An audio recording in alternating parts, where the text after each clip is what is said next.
ശബരിമലയിലെ പവിത്രമായ ആഭരണങ്ങളും പഞ്ചലോക വിഗ്രഹങ്ങളും കടത്തിയെന്ന അതീവ ഗൗരവകരമായ കേസിൽ അന്വേഷണം തമിഴ്നാട്ടിലെ ഗുണ്ടാ മാഫിയ കേന്ദ്രങ്ങളിലേക്ക് വ്യാപിക്കുന്നു. കേരള രാഷ്ട്രീയത്തിൽ പിടിച്ചുലച്ച ഈ സ്വർണ്ണക്കൊള്ള കേസിൽ നിർണായക വഴിത്തിരിവുകൾ ലക്ഷ്യമിട്ട് പ്രത്യേക അന്വേഷണ സംഘം തമിഴ്നാട്ടിലെ ഡിണ്ടിഗൽ, വിരുദനഗർ മേഖലകളിൽ വൻ റെയ്ഡും ചോദ്യം ചെയ്യലും നടത്തി. വിഗ്രഹക്കടത്ത് മാഫിയയിലെ പ്രമുഖനെന്ന് സംശയിക്കുന്ന ഡി മാണി എന്ന ബാലമുരുകനെ കേന്ദ്രീകരിച്ചാണ് ഇപ്പോൾ അന്വേഷണം പുരോഗമിക്കുന്നത്. വെള്ളിയാഴ്ച രാവിലെ 10:30 തമിഴ്നാട് പോലീസിന്റെ സഹായത്തോടെ ആരംഭിച്ച പരിശോധനകൾ വൈകിയും തുടരുകയാണ്. ശബരിമലയിലെ സ്വർണ്ണ ഉരുപ്പടികൾ ഉരുക്കി കടത്തിയതിലും പുരാതനമായ പഞ്ചലോഹ വിഗ്രഹങ്ങൾ കൈമാറിയതിലും ഡി മണിക്ക് നേരിട്ട് പങ്കുണ്ടെന്ന പ്രവാസി വ്യവസായിയുടെ മൊഴിയാണ് കേസിനെ കേരളത്തിന് പുറത്തേക്ക് എത്തിച്ചത്. മുൻ പ്രതിപക്ഷ നേതാവ് രമേശ് ചെന്നിത്തലയും അദ്ദേഹത്തിന്റെ സുഹൃത്തായ വിദേശ വ്യവസായിയും നൽകിയ ഞെട്ടിക്കുന്ന വെളിപ്പെടുത്തലുകൾ പ്രത്യേക അന്വേഷണ സംഘം അതീവ ഗൗരവത്തോടെയാണ് കാണുന്നത്. ശബരിമലയിൽ നിന്ന് കടത്തിയ 4 പഞ്ചലോക വിഗ്രഹങ്ങൾ ഉണ്ണികൃഷ്ണൻ പോറ്റി എന്ന ഇടനിലക്കാരൻ വഴി വാങ്ങിയത് ഡി മണിയാണെന്നാണ് വ്യവസായിയുടെ മൊഴി. തിരുവനന്തപുരത്തെ ഒരു പ്രമുഖ ഹോട്ടലിൽ വെച്ചായിരുന്നു ഈ രഹസ്യ ഇടപാടുകൾ നടന്നതെന്നും ഇതിനായി ശബരിമലയിലെ ഉന്നതർക്ക് വൻതുക കൈമാറിയെന്നും മൊഴിയിലുണ്ട്. ഈ വിവരങ്ങളുടെ അടിസ്ഥാനത്തിൽ സെർച്ച് വാറന്റുമായാണ് കേരള പോലീസിലെ ഡിവൈഎസ്പിയുടെ നേതൃത്വത്തിലുള്ള സ്പെഷ്യൽ സ്ക്വാഡ് തമിഴ്നാട്ടിലെത്തിയത്. ഡിണ്ടിഗൽ സ്വദേശിയായ ഡി മാണി, ഡയമണ്ട് മണി, ദാവൂദ് മണി എന്നിങ്ങനെ പല പേരുകളിലാണ് അധോലോക ബന്ധങ്ങൾക്കുള്ള വിഗ്രഹക്കടത്ത് സംഘങ്ങൾക്കിടയിൽ അറിയപ്പെടുന്നത്. ഇയാളുടെ വസതിയിലും ഓഫീസുകളിലും നടത്തിയ പരിശോധനയിൽ വിഗ്രഹക്കടത്തുമായി ബന്ധപ്പെട്ട ചില രേഖകൾ പോലീസിന് ലഭിച്ചതായും സൂചനയുണ്ട്. ഡി മണിയുടെ അടുത്ത സഹായിയായ ശ്രീകൃഷ്ണൻ എന്നയാളുടെ വിരുദനഗറിലെ വീട്ടിലും കടയിലും പോലീസ് ഒരേ സമയം റെയ്ഡ് നടത്തി.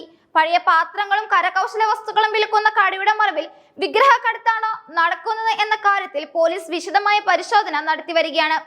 ഡി മണിയുടെ ഭൂതകാലം പരിശോധിക്കുമ്പോൾ ദുരൂഹത നിറഞ്ഞ അതിവേഗ വളർച്ചയാണ് കാണാൻ സാധിക്കുന്നത്. കേവലം 6 വർഷം മുമ്പ് ഡിണ്ടിഗലിൽ ഒരു സാധാരണ ഓട്ടോറിക്ഷ ഡ്രൈവറായിരുന്ന മണി നാട്ടുകാർക്ക് ഓട്ടോ മണിയായിരുന്നു. എന്നാൽ വളരെ കുറഞ്ഞ കാലയളവിനുള്ളിൽ ഇയാൾ വലിയൊരു സാമ്പത്തിക സാമ്രാജ്യം തന്നെ കെട്ടിപ്പടുത്തു. ഓട്ടോ ഡ്രൈവറിൽ നിന്ന് ഫിനാൻസ് ബിസിനസ്സിലേക്കും പിന്നീട് റിയൽ എസ്റ്റേറ്റ് മേഖലകളിലേക്കും ഇയാൾ ചുവടുമാറ്റി.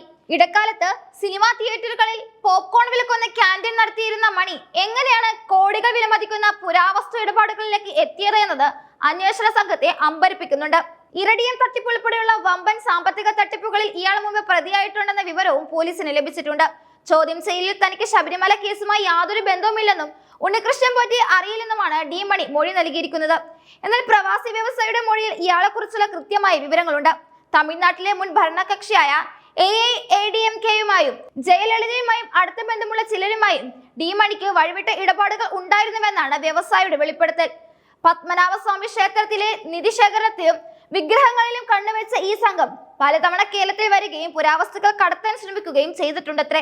ശബരിമലയിലെ സ്വർണ്ണപ്പാളികൾ ഉരുക്കി കട്ടികളാക്കി മാറ്റിയ ശേഷം അത് ഡി മാണിയുടെ സംഘം വഴിയാണ് വിദേശത്തേക്ക് കടത്തിയത് എന്ന കാര്യത്തിലാണ് ഇപ്പോൾ SIT പ്രധാനമായും ശ്രദ്ധ കേന്ദ്രീകരിക്കുന്നത്.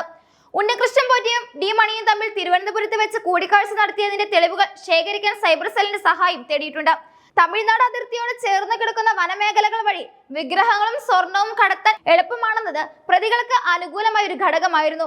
ഡി മണിയുടെ മൊഴികളിലെ വൈരുദ്ധ്യം പരിശോധിച്ച ശേഷം ഇയാളെ കസ്റ്റഡിയിലെടുത്ത് കേരളത്തിലേക്ക് കൊണ്ടുവരാനുള്ള നീക്കത്തിലാണ് അന്വേഷണ സംഘം.